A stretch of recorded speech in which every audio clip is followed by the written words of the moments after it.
Hello students, welcome back to 360 Education Classes. My name is Vivek Kumar Gupta. I am a research scholar in commerce subject. So ये notes फिलहाल मैं इसमें बताते हैं ना, रीमा नायर का है, उनके यूट्यूब चैनल से, उनके टेलीग्राम चैनल से एक्सेस कर सकते हो। तो without waste time let's start the production possibility curve, that is the PPC. इसके अंदर एजम्पशंस देखिए, नेट के एग्जाम के पॉइंट ऑफ व्यू से एजम्पशंस भी पूछता है। तो पहला एजम्पशन दिमाग में सेट कर लीजिए कि कॉम्बिनेशन में से टू गुड्स होंगे, not more than two, not less than two. ठीक है, दो ही होंगे। अब वो दो गुड्स कुछ भी हो सकता है। नेक्स्ट है इसमें production technique, that is technology, resources are constant. It means आपके पास जो रिसोर्सेस होंगे वो ही ना है आपको इंक्रीज करना है, ना ही उसको डिक्रीज करना है। जितना रिसोर्सेज है टोटली यूज करना है अपने प्रोडक्शन में। ठीक है, इसलिए वो कांस्टेंट रहेगा।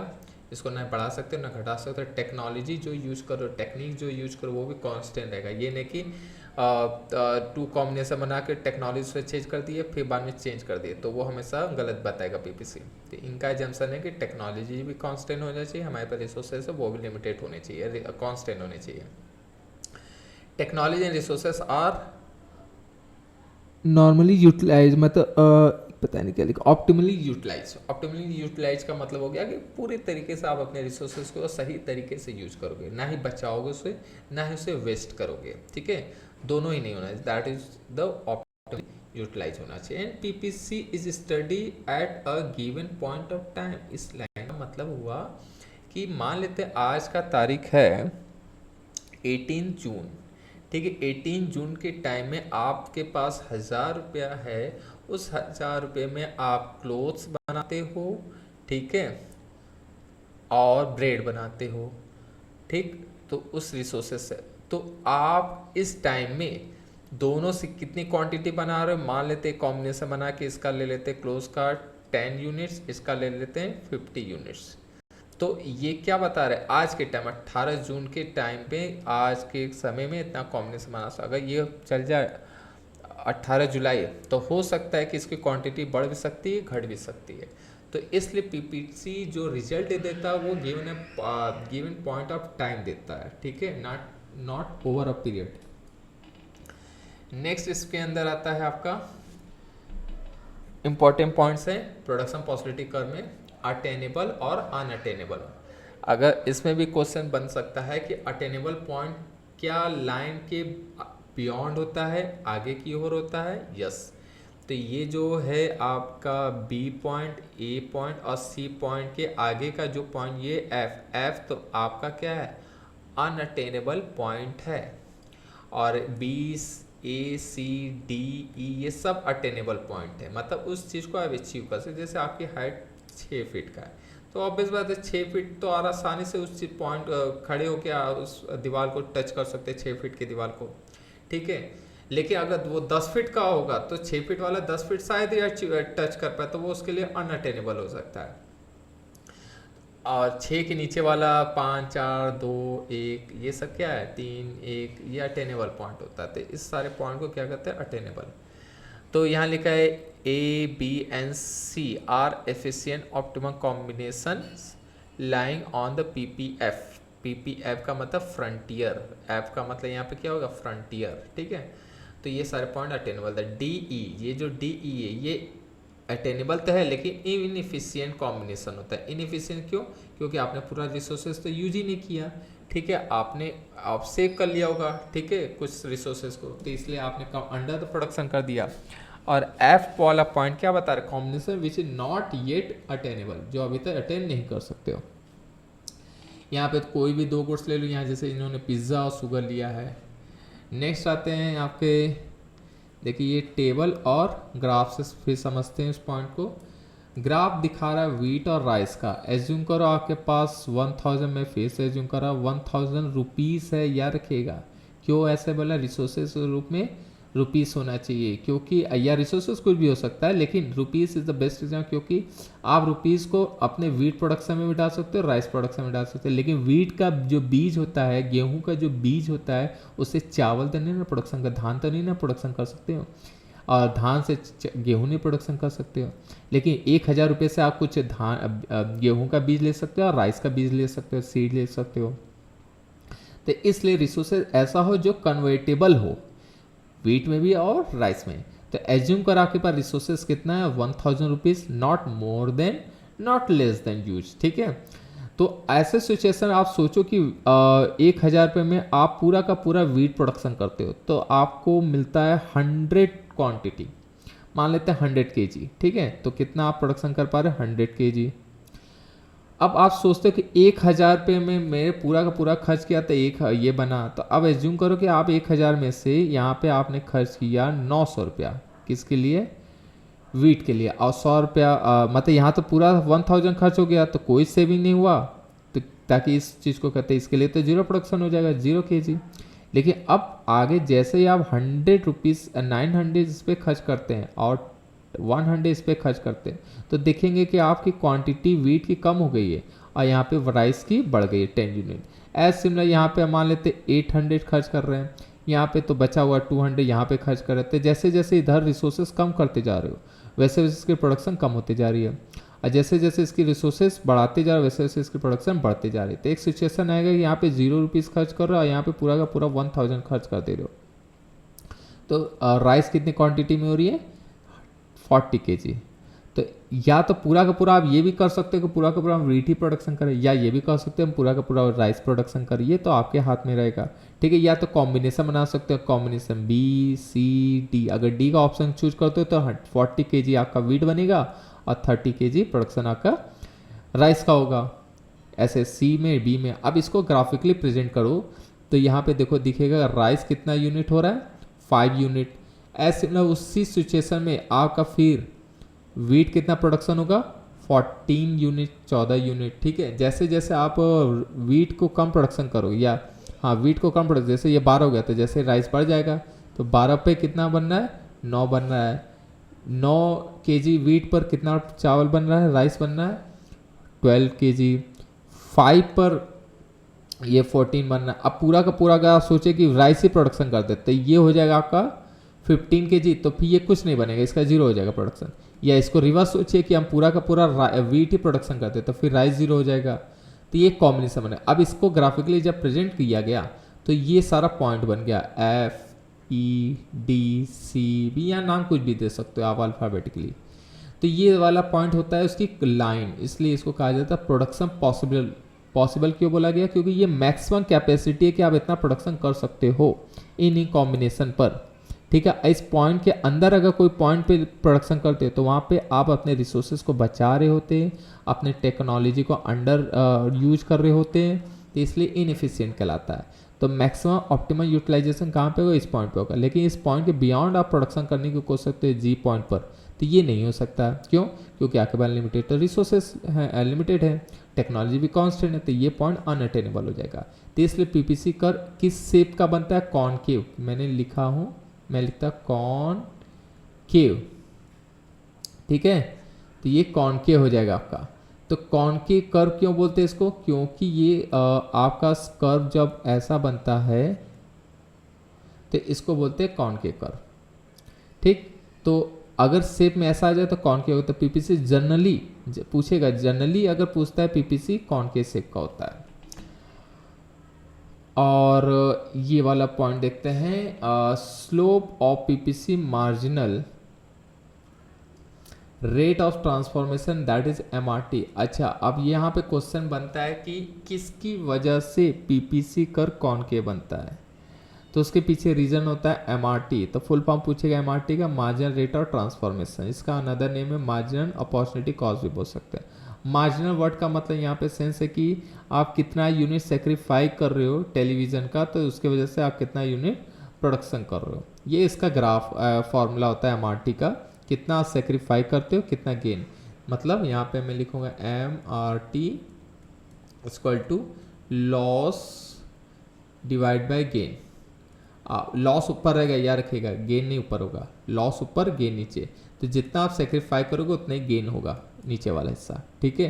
तो अब इसको कैसे जस्टिफाई करो, देखो अगर मैं कहूँ आपको जनरली पीपीसी कॉनकेव शेप का बनता है, लेकिन पीपीसी मैं बोलूँ स्ट्रेट लाइन भी बनता है, मैं बोलूँ कॉन्वेक्स भी बनता है, तो कहोगे सर कैसे? It depends on the MRT। अगर MRT की वैल्यू देखो यहाँ पे मैं लिख दे, यहाँ देखो आगे लिखा होगा शायद, हाँ यहाँ पे देखो हम आपको बता रहे हैं। Slope of PPC is marginal rate of transformation that is opportunity cost, जैसा कि लिखा है concave shape because loss is greater than gain. ठीक है, जैसा आप देखो यहाँ पे लिखा है वीट की वैल्यू क्वांटिटी दिया है 100, 90, 70, 40 इतना, और राइस की क्वांटिटी दिया है 0 क्यों दिया कि पूरा का पूरा रिसोर्सेज यहीं यूज कर लियो, तो ऑब्वियस बात है ये 0 प्रोडक्शन होगा ना। और यहाँ पे देखोगे यहाँ पे पूरा का पूरा प्रोडक्शन पे खर्च कर दिया तो जो पैसा कुछ बचे नहीं है तो फिर वीट 0 प्रोडक्शन हो जाएगा। अब इसका रेट निकालो, रेट कैसे निकालोगे? मतलब MRT रेट निकालना होता है। ठीक है, कैसे निकालो ध्यान देना। वीट 100 से 90 गया तो कितना कम हुआ? तो बोलोगे सर 10 लॉस हुआ, लॉस हो रहा है ना, तो लॉस वाले कॉलम में लिख दो। फिर 90 से 70 हुआ, कितना लॉस हुआ? 20। एज सिमिलर 70 टू 40, 30 लॉस हो रहा है। 40 से 0 हो गया तो कितना लॉस हुआ? 40 हो गया ना। अब राइस देखो बढ़ रहा है कि घट रहा है? सर बढ़ रहा है, तो बढ़ रहा है तो गेन वाले कॉलम में लिख दो। 0 से 10 हुआ, बढ़ा, फिर 10 से 20 हुआ, अगेन 10 बढ़ा, डिफरेंस देखना, फिर 20, 30, 10, 10 तीनों में आ गया, चारों में आ गया। अब फॉर्मूला क्या बोलता है? फॉर्मूला बोलता है कि MRT equal to loss L for loss divide by G for gain. तो लॉस कितना हुआ? 10, गेन कितना हुआ? 10, 10 डिवाइड बाई 10 करेंगे तो आंसर आ जाएगा 1। फिर अगेन MRT इस वाला निकालना है तो 20 डिवाइड बाई 10। भाई लॉस का फॉर्मूले में लॉस ऊपर रख दो, गेन नीचे रख दो, तो यहाँ पे कितना आ जाएगा? 2 आ जाएगा, फिर 3 आ जाएगा, फिर 4 हो जाएगा। अब आप खुद ही देखो MRT की वैल्यू बढ़ रही कि घट रही है? सर साफ साफ बढ़ रहा है, 1 2 3 4 बढ़ रहा है। अगर MRT की वैल्यू इंक्रीज हो रही है, हालांकि डाउन एरो है लेकिन आप कहोगे MRT इंक्रीज हो रही है, तो ऐसे सोचेंगे इसका जैसे ग्राफ बनाओगे तो PPC कैसा बनेगा? कॉनकेव बनेगा। कैसा बनेगा? कॉनकेव बनेगा। तो कॉनकेव में लॉस ग्रेटर देन गेन होता है। देखो लॉस बड़ा है ना यहाँ पे, greater than greater than greater than greater than ना, तो जब लॉस ग्रेटर देन गेन हुआ तो PPC कर्व बनेगा ऑलवेज कॉनकेव शेप में। अब PPC जैसा कि मैंने पहले बोला था, PPC अनदर शेप भी हो सकता है। यस, स्ट्रेट लाइन है ना डाउनवर्ड में, और यहाँ पे PPC कॉन्वेक्स भी बन जा रहा है। कॉन्वेक्स कैसा होता है? ऐसे कटोरा टाइप का, कॉन्वेक्स। ठीक है, ऐसे शेप को हम बोलते हैं कॉन्वेक्स इकोनॉमिक्स सब्जेक्ट में। ठीक है, ऐसे शेप को हम स्ट्रेट लाइन बोलते हैं। अब कहोगे सर ऐसा बोलता है कब? जैसा कि PPT ऊपर आया था ना 1 2 3 4, अगर उसके जहाँ पे 1 1 1 1 1 आने लगे, मतलब कांस्टेंट वैल्यू आ जाए, तो उस टेबल का ग्राफ बनाओगे तो वो हमेशा ऐसा स्ट्रेट लाइन डाउनवर्ड बनेगा। तो पूछेगा MRT की वैल्यू, अगर MRT कांस्टेंट वैल्यू है तो फिर बताओ PPC कैसा बनेगा? तो बोलना स्ट्रेट डाउनवर्ड ना, लेफ्ट टू राइट। अगर PPC की वैल्यू अगर आ जाता है 4 3 2 1, जैसा कि ऊपर है, जैसे ये 1 2 3 4 आया ना, यहाँ पे लिख दें 4 3 2 1 आ जाए डिवाइड करने के बाद। ठीक है, तो आप कहेंगे कि PPC मेरा कॉन्वेक्स बनेगा। तो ये कब? तब बोलना MRT जब डिक्रीज हो रहा हो। क्या हो रहा हो? डिक्रीज हो रहा हो। तो डिक्रीज हो रहा होता है MRT की वजह से, तो ये PPC बन जाएगा कॉन्वेक्स, और स्ट्रेट कांस्टेंट है तो वो स्ट्रेट लाइन, और इंक्रीज हो रहा है तो कॉनकेव बन जाएगा। ठीक है, कॉनकेव बन जाएगा। ठीक, तो सब खेल MRT पे होता है। तो MRT किससे संबंधित है? PPC से संबंधित है। अब MRT को क्या शिफ्ट और रोटेशन किया जा सकता है? आंसर है यस। शिफ्ट क्या होता है, रोटेशन क्या होता है, ये भी देख लो। शिफ्ट का मतलब तुम यहाँ पे बैठे हो, मैं तुमको घसका के यहाँ पे ले आऊँ, तो इसको कहते हैं शिफ्टिंग होना। ठीक है, लेकिन रोटेशन क्या होता है? जैसे फैन होता है, मान लो 4 डायना का फैन है, यहाँ से ये खींचे, ठीक है, तो वो एक ही पॉइंट पर सर्कल होता है ना, रोटेट कर रहा होता है, तो उस प्रोसेस को बोलते हैं रोटेशन। और शिफ्ट का मतलब एक प्लेस से दूसरे प्लेस पे घसका देने को इंग्लिश में शिफ्ट करते हैं। तो देखो PPC कब शिफ्ट होता है? राइटवर्ड और लेफ्टवर्ड। तो आपको मैं बोलूं अगर इसके बी एक्स रिसोर्सेस हो, ये एक्स एक्सेस होता है ना, तो एक्स रिसोर्सेस और वाई रिसोर्सेस दोनों को मैं इंक्रीज कर दूं। जैसे 1000 है और 1000 में मैं ए क्वांटिटी ना, मतलब गुड्स वाई है उसकी क्वांटिटी 500 बन रही है, गुड्स एक्स है वो बन रही है 100, ठीक है। जैसे मैं 1000 रिसोर्सेज को 2000 किया और 2000 का प्रोपोर्शनल बढ़ा दिया दोनों साइड है, ठीक है, इसमें भी रिसोर्सेज इंक्रीज कर रहे हैं, इसमें भी रिसोर्सेज इंक्रीज कर रहे हैं। तो ऐसे सिचुएशन में सी की क्वांटिटी हो गई मान लेते 1000 और इसकी हो जाती है 200, तो दोनों साइड बढ़ गए ना, तो दोनों बढ़ रहा है तो इसलिए राइट वर्ड शिफ्ट होगा, किस साइड शिफ्ट होगा, राइट वर्ड, उसको इंक्रीज करेंगे, ठीक। अगर दोनों रिसोर्सेज जैसे 1000 थे, 1000 को मैंने 500 रिसोर्सेज कर दिया, अब फिर हम प्रोपोर्शनल यूज करते हैं, जाहिर सी बात है, तो ये हो जाएगा 250, ये हो जाएगा 100 का 50 हो जाएगा, तो ये इधर की ओर आ जाएगा, तो ये राइट वर्ड शिफ्ट हो जाएगा ना। तो क्या पीपीसी राइट वर्ड शिफ्ट हो सकता है? आंसर है यस। कब होगा? जब दोनों साइड इंक्रीज कर रहे हो वैल्यू ना। अगर राइट लेफ्ट वर्ड शिफ्ट करना है तो आप दोनों साइड रिसोर्सेज को क्या करोगे? डिक्रीज करोगे। क्या करोगे? डिक्रीज करोगे। अब अगर हम रोटेशन की बात करें, हालांकि देखिए ये एक ही में बता दें, यहाँ पे देखिए लेफ्ट वर्ड शिफ्ट हो रहा है, क्योंकि यहाँ पे क्या लिखा, when resources are decrease in both goods, और यहाँ पे क्या लिखा, resources are increase in both goods, ठीक है। रोटेशन देख लीजिए, रोटेशन में क्या होगा कि हम एक गुड्स की क्वांटिटी या उसके रिसोर्सेज को कांस्टेंट रखेंगे और दूसरे को बढ़ाएंगे, तो जो चीज़ बढ़ाएंगे तो उसकी क्वांटिटी तो बढ़ेगी। तो मान लेते गुड्स Q है तो Q से Q1 आ गया, मान लेते यहाँ पे 100 ले लेते हैं, यहाँ पे 150 ले लेते हैं। मैंने X गुड्स को इंक्रीज कर दिया, उसके रिसोर्सेज को इंक्रीज कर दिया, लेकिन जो मेरे पे एक्सेस रिसोर्सेज था उसको A प्रोडक्शन पे नहीं यूज किया। तो improvement in technology of goods X, तो X की टेक्नोलॉजी मैंने इंप्रूव किया, Y की टेक्नोलॉजी में इंप्रूव नहीं किया, तो ये तो उसी पॉइंट पे क्वांटिटी रहेगा, लेकिन ये यहाँ से यहाँ हो जाएगा।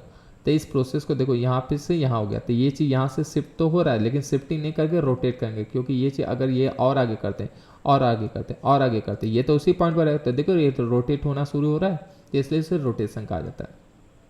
अब इसी को रिवर्स में सोचो कि अब हम कहें कि नहीं नहीं, अब हम वाई गुड्स में प्रोडक्शन में इंक्रीज करेंगे और एक्स गुड्स को कांस्टेंट रखेंगे।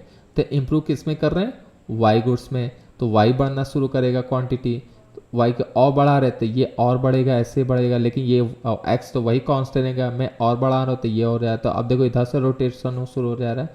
तो रोटेशन में वो एक साइड को हम इम्प्रूवमेंट करते हैं, चाहे वो आपका वाई गुड्स की हो या एक्स गुड्स की हो, ठीक है, उल्टा बोलते हैं, एक्स गुड्स की हो या वाई गुड्स की हो। तो अगर तो एक साइड में करते हैं तो उस प्रोसेस को रोटेशन कहेंगे, अगर दोनों साइड में इंक्रीज करते तो उसको शिफ्टिंग कहेंगे, ठीक है स्टूडेंट। तो वीडियो लंबा ना हो जाए, तो ये लास्ट है क्या? हाँ, ये लास्ट पढ़ लेते हैं। Shift and rotation, rightward shift का मतलब है technology increase in both side. अगर हम टेक्नोलॉजी को डिक्रीज कर दें तो ये जो एरो राइटवर्ड है वो किधर हो जाएगा? लेफ्टवर्ड हो जाएगा, ठीक है। तो आज के वीडियो में इतना ही रखते हैं, नेक्स्ट वीडियो में हम लोग पढ़ेंगे डिमांड एनालिसिस।